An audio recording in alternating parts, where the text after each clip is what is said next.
Jaya Radha Madhava Kunja Bihari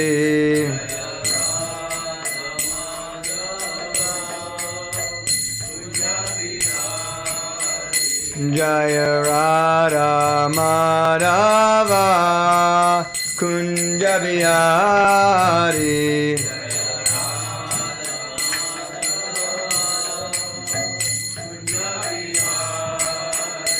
Jaya Gopi Janavalabha Girivardhari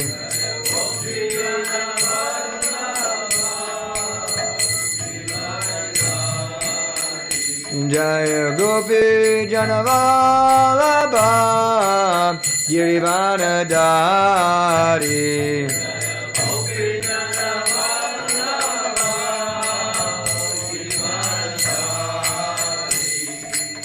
Yashoda Nandana Brajajana Ranjana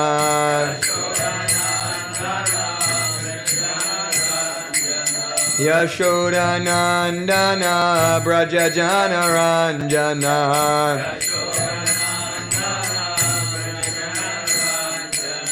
Yamunatira Vanachari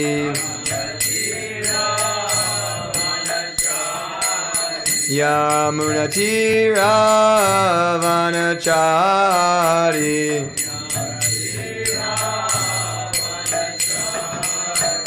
Jaya Radha Madhava Kunja Bihari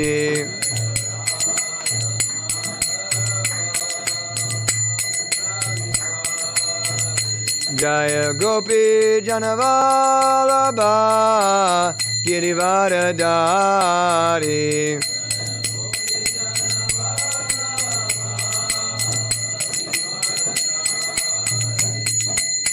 Yashoda Nandana Brajajana Ranjana Yamunatira Vanachari Yamunatira Vanachari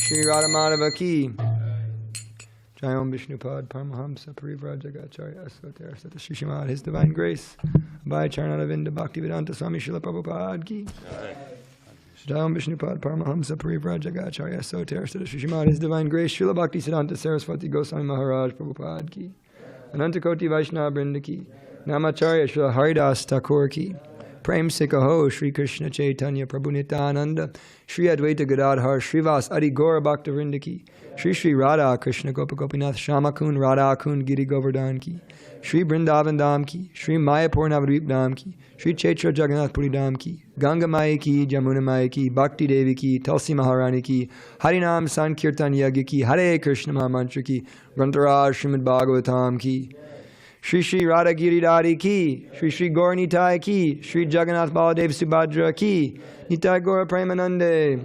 All glories to the assembled devotees. All glories to the assembled devotees. All glories to the assembled devotees. All glories to Shri Shri Guru, Shri Gauranga. All glories to Srila Prabhupada. Om Ajnana Tamarandhyasya Gyananjana Shalakaya Chakshurun Militam Yena Tasmai Sri Guru Namah Shri Chaitanya Manobhistam Stapitam Yena Bhutale Swayam Rupa Kadamayam Dadati Swapadantikam Vandeyam Shri Guru Shri Yuta Padakamalam Shri Gurun Vaishnavams Cha Shri Rupam Sagajatam Saganaraganatham Vitam Tam Sajivam Sadvaitam Savadutam Parijana Saitam Krishna Chaitanya Devam Shri Radha Krishna Padan Saganalalita Shri Vishakan Vitams Cha Hey Krishna Karuna Sindhu Dinabandhu Jagatpate Gopesha Gopika Kanta Radha Kanta Namostute Tapta Kanchana Gaurangi Radhe Vrindavan Ishvare Visubhana Shuti Devi Pranamami Hari Priye Vancha kalpatarabhyascha kripa sindhubhyeva cha patitanam pavanebhyo vaishnavebhyo namo namaha. Jaya Shri Krishna Chaitanya Prabhu Nityananda Shri Advaita Gadadhar Srivasadi Gaura Bhakta Vrinda. Hare Krishna Krishna Krishna Hare Hare Hare Rama Rama Rama Hare Hare. Mare kabando mat sangin mad guru man mahadana mad nistaraka mad bhagima mad ananda namostate asadu sadhu tadayanati nicho chatakara hanamunchakara chimam prem no hrit katayos padaha. Om namo bhagavate vasudevaya. Om namo bhagavate vasudevaya. Om namo bhagavate vasudevaya.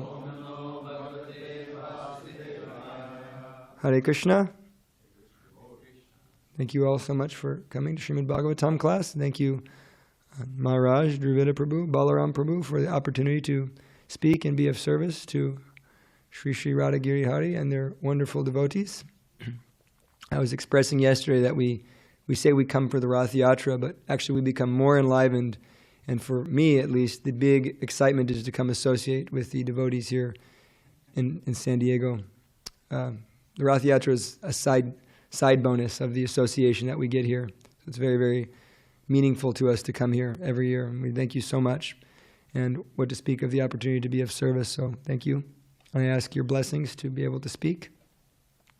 So today we're beginning reading from Srimad Bhagavatam, Canto 8, Chapter 19, text number...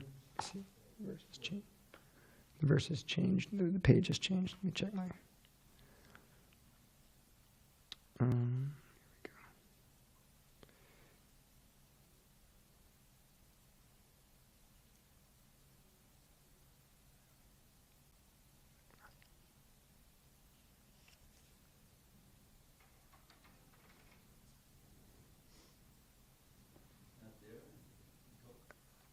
Here we go. Yeah, but the page had changed. That's number 40. Okay. Tad yata riksha unmulaha shushyati udvartate chirat evam nashtanritaha Sadya Atma Shushen Na Samshayaha Tadyata Vriksha Unmula Shushyat Yunvartate Shushyat Unvartate Shirat. Sorry. Evam nashtan drita sadya Atma shushyen na samshaya Tadyata vriksha unmula Shushyat yudvartate charat Evam nashtan drita sadya Atma shushyen na samshaya Tadyata vriksha unmula Shushyat yudvartate charat Evam nashtan trita sadya Atma shushyen na samshaya. Please chant. Tadyata vriksha unmula Shushyate yudvartate charat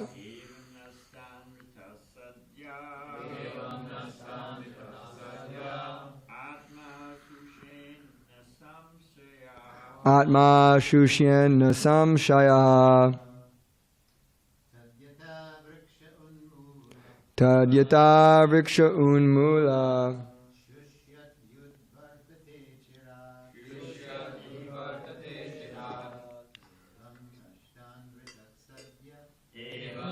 nashtantrita sadya. Atma shushyenna samshaya. Tadyata vriksha unmula. Shushyat yudvartate charat. Evam nashtanrita sadya. Atma shushyenna samshaya. Tadyata vriksha unmula. Te charat. Evam nashtanrita sadya. Atma shushyenna samshaya. Tadyata vriksha unmula. Shushyat yudvartate charat. Evam nastanrita sadya. Atma sushyenna samshaya. Tadyata vriksha unmula. Shushyat udvartate charat. Evam nastanrita sadya. Atma sushyenna samshaya. Word for word. Tat, therefore. Yata, as. Vrikshaha, a tree. Unmulaha, being uprooted. Shushyati, dries up. Udvartate, falls down. Achirat, very soon. Evam, in this way. Nashta, lost. Anritaha, the temporary body. Sadyaha, immediately. Atma, the body. Shushyet, dries up. Na, not. Samshayaha, any doubt. Translation and purport by His Divine Grace, A.C. Bhaktivedanta Swami Srila Prabhupada. When a tree is uprooted, it immediately falls down and begins to dry up. Similarly, if one does not take care of the body, which is supposed to be untruth, in other words, if the untruth is uprooted, the body undoubtedly becomes dry. Purport. In this regard, Srila Rupa Goswami says, Prapani chik attaya budya hari sambandhi vastunaha. Mumukshubi parityago vairagyam palgukatyate. One who rejects things without knowledge of their relationship to Krishna is incomplete in his renunciation. When the body is engaged in the service of the Lord, one should not consider the body material. Sometimes the spiritual body of the spiritual master is misunderstood, but Srila Rupa Goswami instructs, Prapanchik ataya budya hari sambandhi vastunaha. The body fully engaged in Krishna's service should not be neglected as material. One who does not neglect it is false in his renunciation. If the body is not properly maintained, it falls down and dries up like an uprooted tree, from which flowers and fruits can no longer be obtained. The Vedas therefore enjoin, Om iti satyam nityanritam tad etat pushpam balam bacho yat satyam saheshwaro yashyasvi kalyana kirtir bhavita pushpam hi palam bacha satyam vadyat aitan mulam vacho yad anritam yad yata vriksha avir mula shushyati sa udvartata evam evanritam vandan avir mulam atmanam karoti sa shushyati sa udvartate tasmad anritam navaded dayate twainana. The purport is that activities performed with the help of the body for the satisfaction of the absolute truth, Om Tat Sat, are never temporary, although performed by the temporary body. Indeed, such activities are everlasting. Therefore, the body should be properly cared for. Because the body is temporary, not permanent, one cannot expose the body to being devoured by a tiger or killed by an enemy. All precautions should be taken to protect the body. Srila Prabhupada ki. Namaste Jivanandaya Dasaya Vanachanine Prabhupada Vallabhaya Snignasilavanorne Agyana Dvantagramanam Pashtatapatitatmanam Gyana Gurute Achita Harine Chakshashe Namaha Nama Om Vishnu Padaya Krishna Prishtaya Bhutale Srimate Bhaktivedanta Swaminiti Namane Namaste Saraswate Devi Gauravani Prachadade Nirvishesha Shanyavadi Paschatadesha Tadade. So Hare Krishna. Shukracharya is still speaking, and he's attempting to convince Bali Maharaj to not surrender unto Lord Vamanadev. So Bhagavatam is making one of its fundamental points in this section of the Bhagavatam, that Bhagavatam establishes itself as the supreme book of Dharma, or real Dharma, because it's rejecting that which is Kaitava Dharma, cheating religions, which are defined as lust, kama, economic development, sense gratification, liberation. And so these types of religions which are going for these things, they're considered by the Bhagavatam as Kaitava. So in a similar way that we know we have a book Bhagavat, which is the Srimad Bhagavatam, we have a person Bhagavat. So a person Bhagavat is perfectly representing the book Bhagavat. So Srila Prabhupada is the perfect example of a book Bhagavat. In everything he said, everything he acted, he was a living example of Srimad Bhagavatam. In the Christian world, they say the word became flesh. So Srila Prabhupada is living in that way, rejecting all that is Kaitava Dharma, or cheating religions. So in the same way, the book Bhagavat is filled with devotees and circumstances and situations that demonstrate how the Bhagavat, or the genuine devotee of the Lord, rejects that which is cheating Dharma.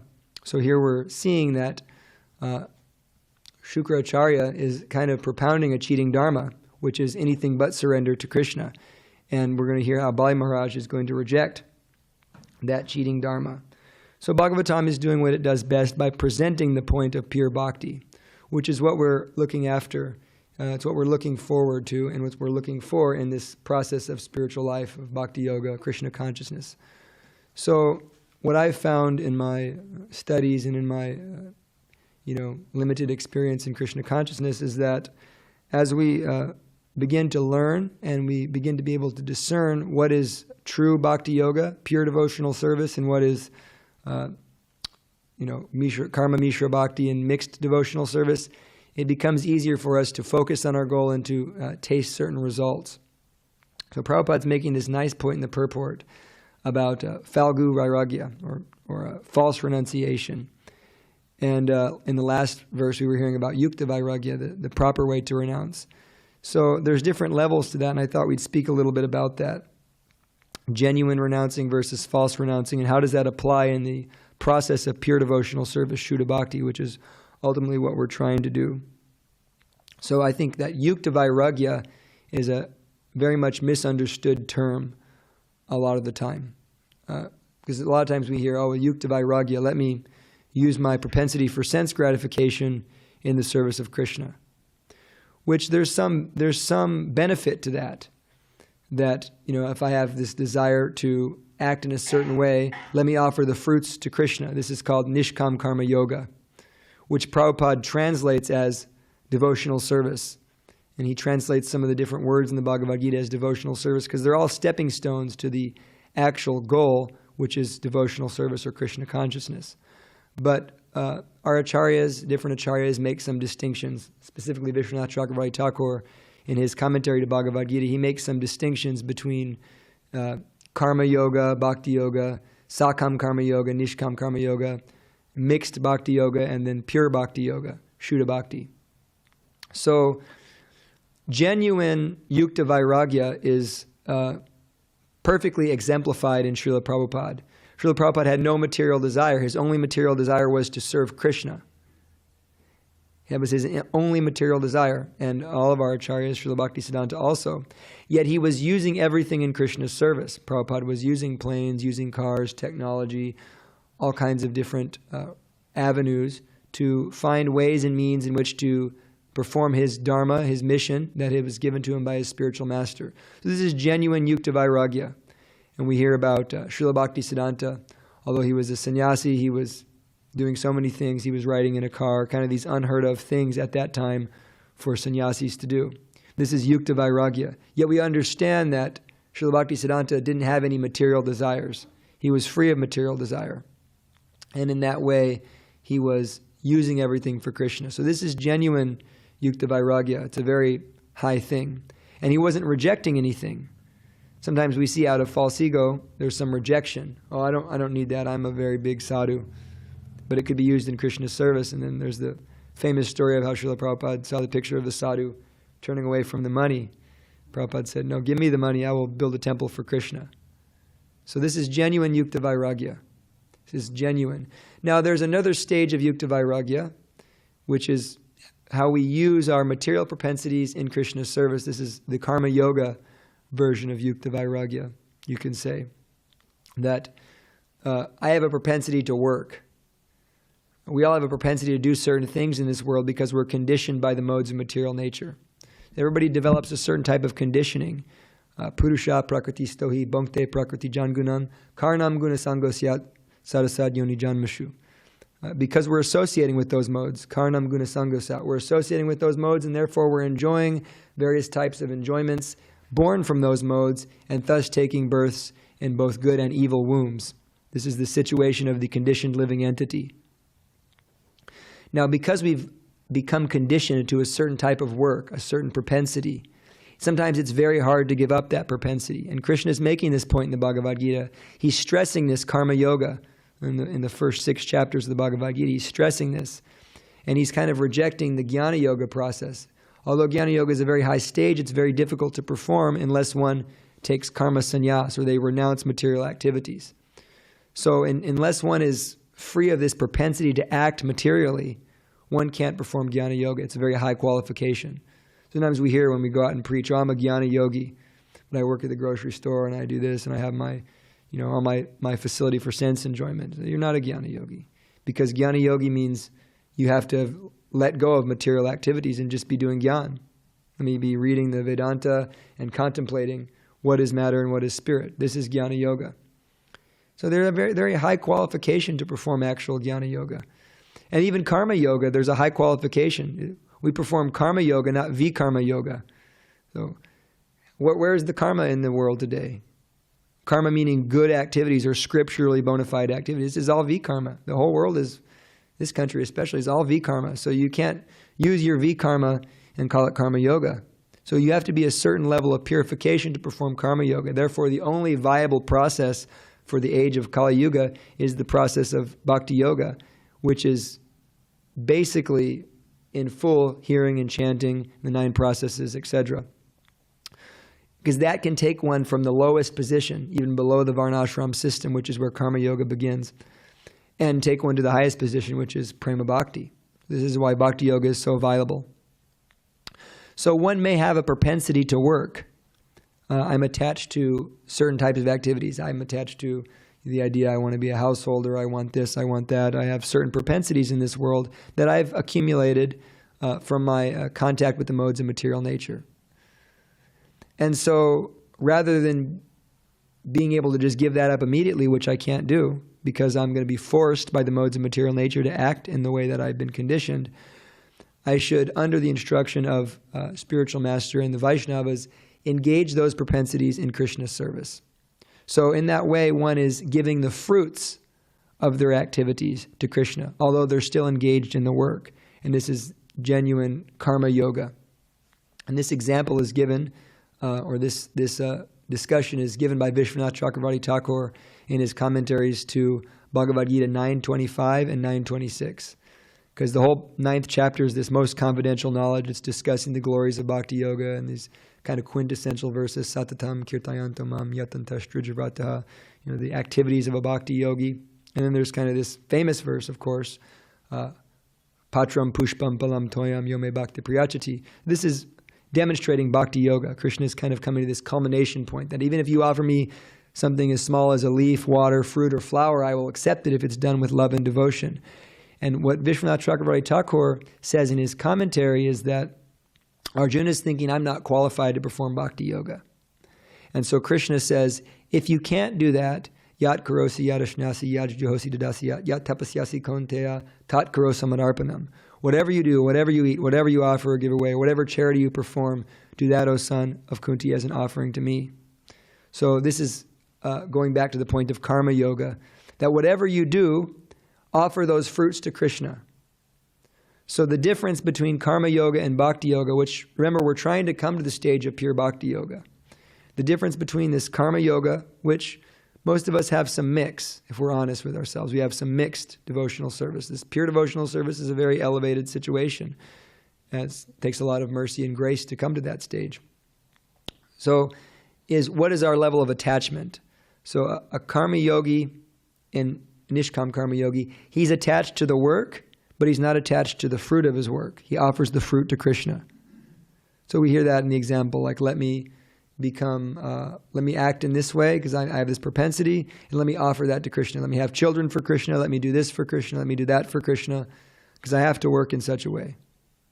I can't sit down like Haridas Thakur and chant 128 rounds, or be Srila Prabhupada and fully engage in the preaching movement of Lord Chaitanya 22 hours a day, sleeping only 2 hours. I'm not at that level yet. So let me engage the modes of material nature in Krishna's service, so to speak. And so the karma yogi, he's attached to the work, but he's not attached to the fruit. Whereas the bhakti yogi, he's fully attached to Krishna. His attachment is to Krishna and to Krishna's service and to Krishna's activities and to Krishna's names and to Krishna's devotees. And so the bhakti yogi is fully working under Krishna. He's working simply because Krishna is telling him to, either from the Paramatma or from the spiritual master, from the Shastras. In that way, the bhakti yogi is attached to the work for Krishna. So Arjuna, he did come to the level of pure devotional service because Krishna is building him up in the Bhagavad Gita. First off, he says, happy are those Kshatriyas whom such fighting opportunities come unsought, for they open the doors to the heavenly planets. So in the beginning, Krishna is telling Arjuna, fight, because if you fight, you're going to go to heaven. So this is not the highest thing, right? Why is Krishna speaking on this level? If Krishna is all about pure devotional service, why is he telling Arjuna, fight, because you're going to go to heaven?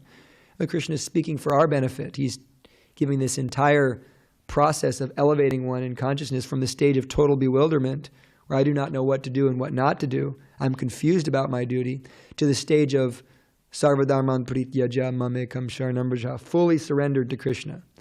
So he's being built up in that way. So then Krishna tells him, actually you should fight without being attached.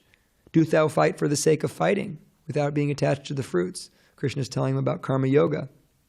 And he's elevating him gradually, until we kind of get to this stage where don't fight because it's your duty, don't fight because you're attached to the work, fight because I'm telling you to fight. This is the ultimate essence of his instruction. It's interesting. I came across a purport by Vishwanath Chakravarti Thakur last week, and it's one of the verses where Krishna explains to Arjuna that you're going to be forced to fight by your nature. Even if you don't, you're going to be forced by your nature to fight.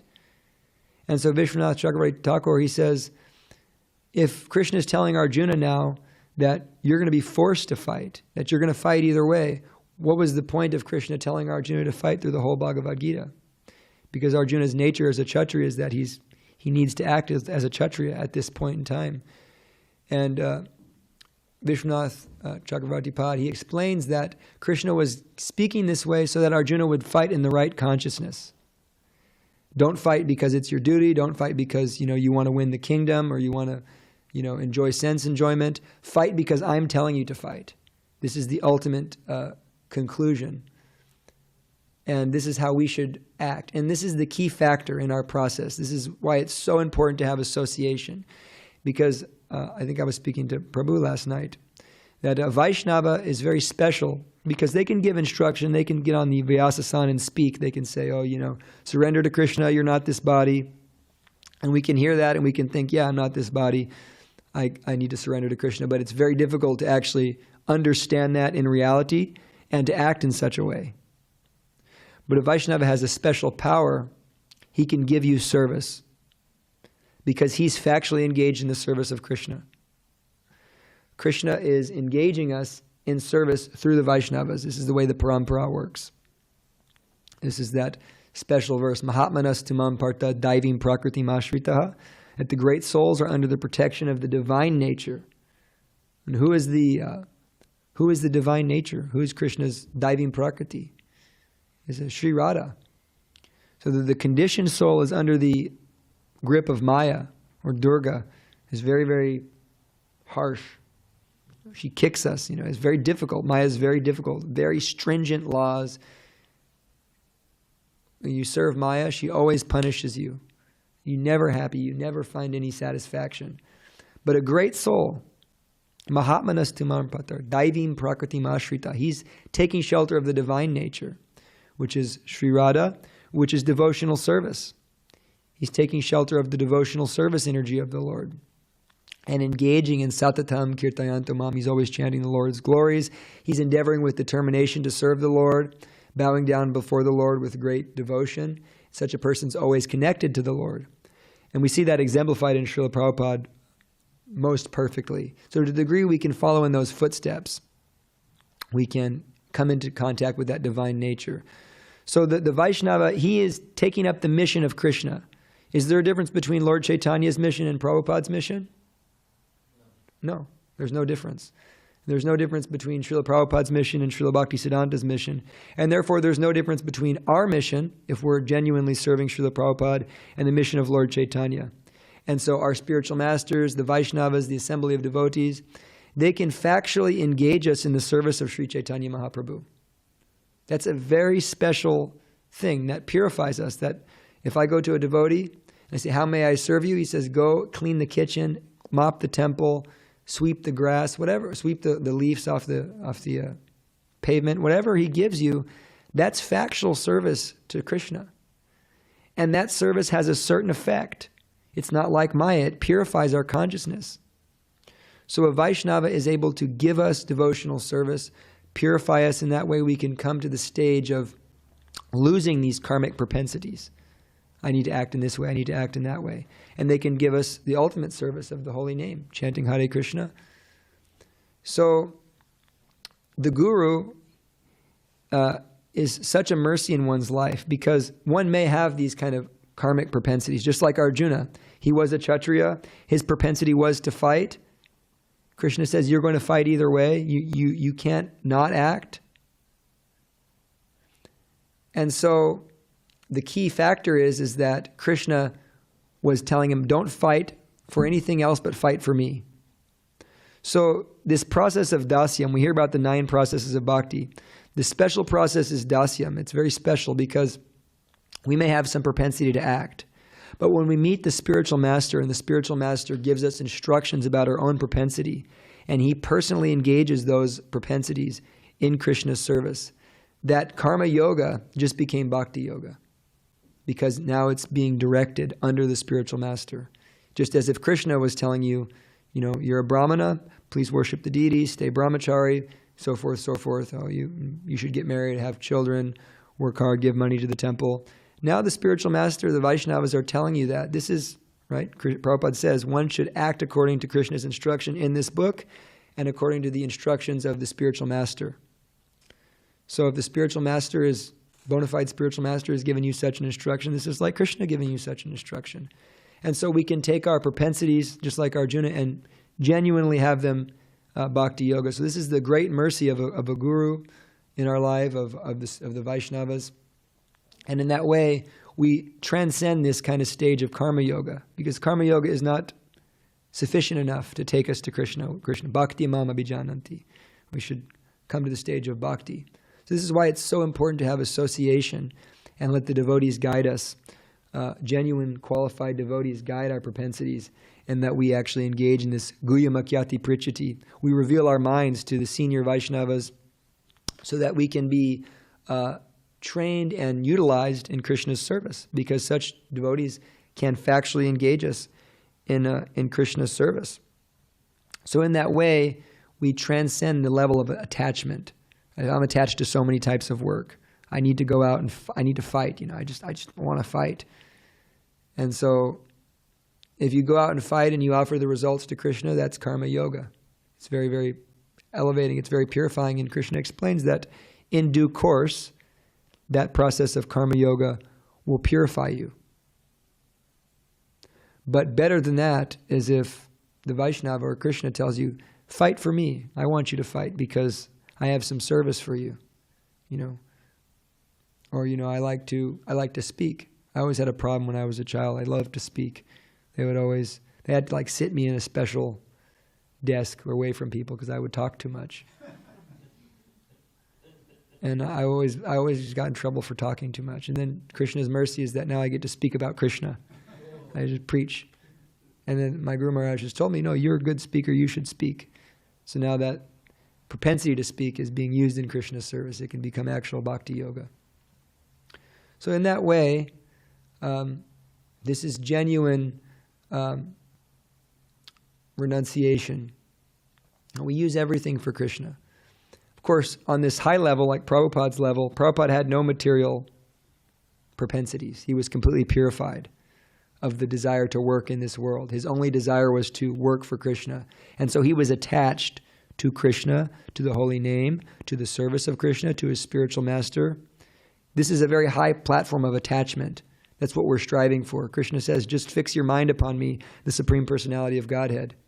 But if you can't do that, follow the rules and regulations of Bhakti Yoga and develop a desire to attain me. So we have to change our attachments. If we're attached to a certain type of work, and we use that work in Krishna's service, that's karma yoga. If we're attached to Krishna and the service that Krishna gives me, whether I'm up here on the Vyasasan or I'm cleaning the bathrooms or I'm whatever service that the devotees give me, I'm attached to that service because it's non-different from Krishna, it's his devotional service. That becomes Shuddha Bhakti, pure devotional service. So the Yukta Vairagya of Prabhupada and Srila Bhakti Siddhanta, this is a very high thing. They're using everything for Krishna's service without any material sense of enjoyment. For us, there's a stage of, I have this attachment, I need to do this, I need to act in this way. So let me, Prabhupada used the word dovetail. Let me dovetail my material propensities in the service of Krishna. This is called karma yoga. But because we chant Hare Krishna, because we have this process of chanting with us, we're still doing Shuddha Bhakti in the sense that we're chanting. We're chanting to become purified, not chanting for any material reason. That's why Krishna says, Tasmat sarveshu kaleshu mam anusmaram yudyacha. Perform your prescribed duty, while at the same time remembering me in the form of Krishna. So we may have some material propensities, but because of the mercy of Lord Chaitanya and Srila Prabhupada and the Vaishnavas, we have this core processes of Shuddha Bhakti, hearing, chanting, remembering, offering prayers, and so forth. And so whatever we may find ourselves in materially, if we can become attached to that, we'll purify ourselves from the material propensity to work. And eventually we'll come to that stage of attachment simply to the service of Krishna. And there's one purport, Prabhupada explains that if a sannyasi, someone takes sannyas prematurely, before they even have this, before they're actually genuinely free from material propensities, for a Mayavadi sannyasi or a Jnani sannyasi, it's a very dangerous situation because they have no means to purify themselves, because we become purified by work. That's our process of purification. Generally, we're purified by working in karma yoga. Let me do my dharma, varnashram dharma. Of course, Ramananda Roy, when he was speaking with Lord Chaitanya, and they asked, what's the highest thing? The first thing Ramananda Roy said was, perform this varnashram dharma nicely for the service of the Lord. And Lord Chaitanya rejected that, of course. But that is there, that let me perform my dharma for the service of the Lord. So if one falsely renounces, even though they have material propensities, they falsely renounce, and they begin trying to, sit and I'm going to chant so many rounds and I'm going to, repress all my material desires. This is a dangerous situation because we're conditioned by the modes, and the modes are going to force us to act. We have this conditioning. And so someone who doesn't have the genuinely and most purifying process of hearing and chanting, they're doomed. They cannot become successful. There's no way they can become successful. And we see that, right? Prabhupada gives the example of the Mayavadi sannyasis, right? They take a sannyas Then they come back down to doing material activities. They open up hospitals and so forth. And we have some devotee in Tucson. There's actually 2 devotees in Tucson. They were following one Mayavadi guru very seriously. Both of them actually were initiated and doing sadhana every day and attending, workshops and classes. And they had made some, they had become vegetarians and they had done some progress. But then, when I began to speak the philosophy of Krishna consciousness to them and explain to them, what is spiritual, what is material, and they began to realize, or at least one of them more profoundly than the other, began to realize, oh, this person is doing so many material things, and people are impressed by that, and so many followers, fixing the soil and doing this and that, opening so many different facilities. But this is not actual, genuine spiritual life, because what is that doing for the soul? Of course, we're not against opening hospitals and helping people and feeding people, but we're not for that without spirituality, without this Krishna conscious propensity. So in this way, this devotee, he became convinced that Krishna consciousness is a higher level thing. And he was very much argumentative at first. And I told him, he was very into Shiva also. I said, look up the Shastras. And he was kind of hurt, but then he went and did his own research, started reading a little bit, and found that actually Lord Shiva worships Krishna. And so he very humbly came and became a devotee, actually became initiated, does service. This is over the last 2 years.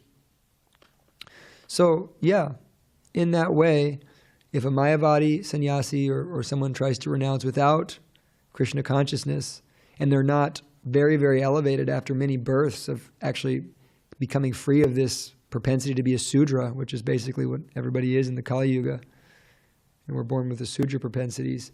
So how do we expect to come to this high stage of Brahminical culture without hearing and chanting? Is Namadeya Shravananu Kirtanad Yat Pravanad Smaranad. It's very, very purifying that if you chant the holy names, whether one is just hearing the holy names, one can go from being contaminated to coming to the stage of performing Vedic sacrifices. So, in that way, the Bhakti Yogi is in a very special position. Because if he say the Bhakti Yogi, he has material propensities. I'm a new Bhakta. I totally have material desires. My body fights me at every stage. Okay, we have something for you. First things first, prescription. Chant Hare Krishna, take prasadam, hear the Srimad Bhagavatam, follow the rules and regulations very nicely. Yes, Prabhu, I can do that. I'm chanting Hare Krishna, I'm following the rules and regulations, but I still have so much propensity to act. Okay, so we're not at the stage of this pure devotional service completely, but you are doing pure devotional service in that you're chanting Hare Krishna. And an example given once by one of my teachers in Bhakti Vaibhava in Mayapur, he says that someone who's genuinely trying to practice pure devotional service, he may have to act in a certain way, but he doesn't chant Hare Krishna or pray to the Lord, please, fulfill my desire. He prays to the Lord, please take my desire away. Very different. My dear Lord, please remove this desire. I don't want to have this desire. I don't want to act in any way but your service, but I'm feeling very compelled to act. Therefore, please help me, Lord. Please help me take this desire away. So we don't pray. We don't pray to the Lord, please help me fulfill my desire. Then we're not understanding the philosophy of Krishna consciousness. We may have that desire. But if we've understood and read this Srimad Bhagavatam, Bhagavad Gita, Chaitanya Charitamrita, then we may have that desire, but we pray to the Lord, please take this away. And if we're unable to not act in such a way, then we can, what Prabhupada used the word dovetail. Let me dovetail that activity in Krishna's service. Okay, so you want to associate with the opposite sex, get married, have children for Krishna, raise a family in Krishna consciousness, and in that way, do your griha dharma, your grihastha dharma, offer the fruits of that dharma to Krishna. What are those fruits? Those fruits are children, and the money you get from your varna, offer that to those who are engaged fully in preaching Krishna consciousness. And in that way, you become purified of that material propensity and become And don't neglect your hearing and chanting, especially, because that's our main process. Don't neglect your rounds. Chant, and that's what we're Hare Krishna people. Chant good japa makes a huge difference. I mean, pretty much, I'd say 90% of any success I have and little success I have is because I try to chant good rounds. You chant good japa, read a little, do some service, and engage in your material propensity until you become purified of it. And we see this. If someone's sincere and they do this process, wherever they're at, I mean, we've met people, one friend of mine at the Tucson Temple, they were a heroin addict when we met them. And practically homeless, coming from a very, very terrible background. But they very sincerely took up the process of Krishna consciousness, chanting and hearing, and became now very Brahminical, doing deity service, very steady devotee. So if you genuinely chant Hare Krishna, and you have to use your material propensity, you have to be grihastha, you have to work in such a way, do it, offer it to Krishna, become attached to that stage of hearing and chanting. When you become attached to the process of Shravanam, Kirtanam, Vishnu Smaranam, Padasevanam, etc., you become attached to that, and you become attached to the devotees, and your propensity to work is only because it's for Krishna, then you've reached this stage of Shuddha Bhakti, just like Srila Prabhupada. And then everything becomes paraphernalia for Krishna's service. You're not dovetailing it, you're using it directly for Krishna. That's the genuine Yukta Vairagya. So there's a difference. Sometimes devotees say, oh, Yukta Vairagya, let me go, enjoy. And that's okay if you can use it in Krishna's service. But that's dovetailing. That's not the Yukta Vairagya that Rupa Goswami is speaking about in terms of, Arjuna was using Yukta. He wasn't renouncing his sword. He was using his sword in Krishna's service because Krishna told him to. But if I just want to go out and use my sword, and let me find a way to use it in Krishna's service, that's not what Krishna's telling me to do. I'm attached to my sword, I'm attached to fighting. That's karma yoga. Maybe.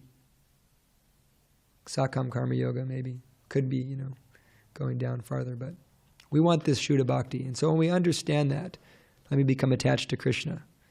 Krishna gives the process because it all culminates in devotional service. Just put your mind on me. If you can't do that, follow the rules and regulations of devotional service and develop a desire to attain me.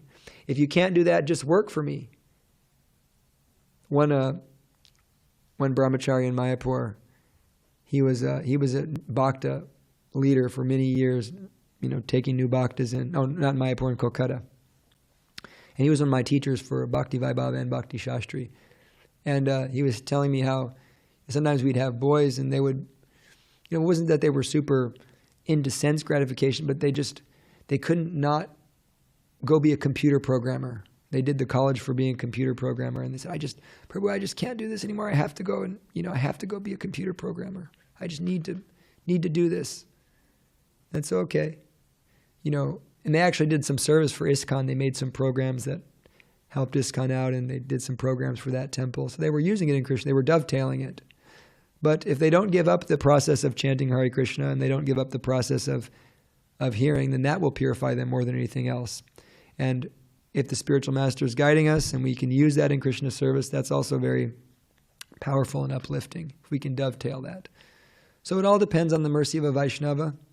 We need that guidance and that discernment, that I can discern what is, pure devotional service, what is mixed devotional service, what is dovetailing, and what is actual Yukta Vairagya. And so, in short, in conclusion, we can say that wherever we're at, whether we're the lowest of the low or we're elevated Brahmana, we have some propensities to work. The Vaishnavas can engage that in Krishna's service, making it pure devotional service. And if we can't, we can offer the fruits to Krishna. That's karma yoga. And in any case, if we chant Hare Krishna in any of those positions, that's pure devotional service. And chant Hare Krishna without the desire for getting anything from it, but to please Krishna, that will purify us exponentially, and we will overcome the modes of material nature. Mamcha yovya bicharena bhakti yogena sevate sagunan samatityaitan brahmabhuyaya kalpate. And we'll actually come to that genuine stage of jnana where we can surrender to Krishna. So are there any questions, comments, realizations, criticisms? Yes, Prabhu.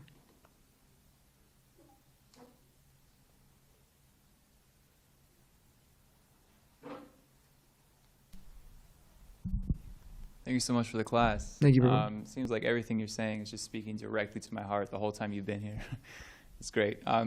So I'm having just a little bit of a hard time understanding, because personally I feel like my propensity to work, my material engagement, it wasn't really making itself known, like throughout, until I came to the Krishna consciousness movement. I didn't know that I had a propensity to work, and so I found service in Krishna consciousness that I feel very attached to. So I want to know, because you said, become purified of your propensity to work and your material. To work fruitively. Fruitively, yeah. Okay. So that's the difference. It's just we're always going to act, but the difference is attachment. Okay. Because if we're attached to work because I just need to work, I'm attached to. I always give this example. It's kind of an easy example. I'm attached to my home life because I need to work in that way. I need to be with the opposite sex. I'm attached to that because of that. Okay. Then I can at least use that in Krishna's service to purify it. But the devotee, he becomes attached to Krishna, and there's a very nice purport in the verse where Prabhupada Krishna explains that it is lust only, Arjuna, which is forcing us to act as if unwanted. Like when we act sinfully, we're forced to act by lust only. And in the purport, Prabhupada says one can transcend this lust by following the rules and regulations and developing what he calls spiritual attachment. This spiritual attachment, like I have so much service, I have all kinds of material desires, but actually I'm so attached to my worshiping the deities and to preaching and to all these things that I feel very much attached to the service. And so in that way, by following my spiritual master, following the process of Krishna consciousness, I'm attached to chanting my rounds very early in the morning, and we can transcend those modes of material nature. And there's another nice point made by Vishwanath Chakravarti Thakur in the Bhagavad Gita 14:26. Might be Baladev actually, but the way we overcome the modes of material nature, this process of overcoming, is when we really surrender to the identity that I am a servant of my Guru. I'm a servant of Prabhupada, and my business is to serve Prabhupada. And I have so many things I want to do. There's akama, sarvakama. We're sarvakama. I have so many things I want to do. But because I'm attached and because I've taken up that identity of a servant of Prabhupada, I know what my business is. Because if I think I'm this body, my business is eating, sleeping, mating, and defending. And so I'm going to make all arrangements for nice eating, sleeping, mating, and defending.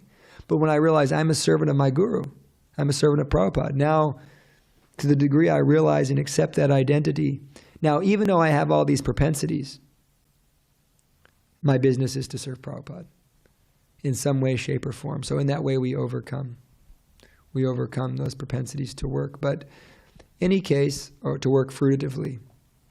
But in any case, when you, sometimes like when I grew up, I didn't know what I wanted. What do you want to be when you grow up? I don't know. You want to be an astronaut? No. This is a really weird question, ask like a 4-year-old, and you ask them every year of their life, people ask you, what do you want to be? No idea what I want to be. I want to be happy. I'm not happy now. And so I think I asked Sureshwar Prabhu on Wednesday, Bhagavatam class, kind of a similar question about, what if we don't know our propensity? And then you gave that verse that no matter where we're at, was the second canto verse about the different races of Malecha races. You know that? Yeah, you know the verse? Yeah. Yeah, that you gave that verse, and then you said, associating with a pure devotee. So wherever we're at, we don't know, like, am I a Kshatriya, am I this, or, well, we don't know because we're Kali Yuga and contorted and disturbed. But anyways, if we can come in contact with a guru and a pure devotee and be guided by the actual genuine devotees of the Lord, then they can engage us properly, and it becomes clarified. We discern our vocation. It becomes clear by associating with devotees. And I've experienced that also, that I didn't know what I wanted to do. I thought, I went to college, I was going to be an environmental scientist and all these different things. I was totally unhappy, but when I met the devotees and began feeling happy and began taking up, having taste for certain services, then it becomes more clear what my propensities are. So that's why in previous ages, the Gurukul, 5 years old, and then the Guru would study you. Balaram has a point?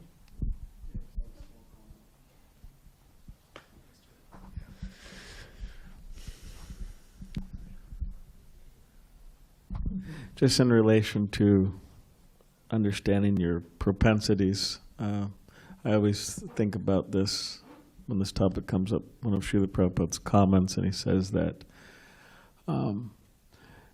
he was asked, how do we know? And he said, one is that you should like it, or you should feel happiness while engaged in that particular activity. And two is that others should say that you're good at it. So, for example, cooking. You may like it very much, but, the question is there has to be that other aspect. Do people say that you're good at it? They have to also. So, that's some indication. Of course, all within, logical Krishna consciousness activities, obviously. So. A nice point. Thank you, Prabhu. Any other points? 1 minute. Sureshwar Prabhu.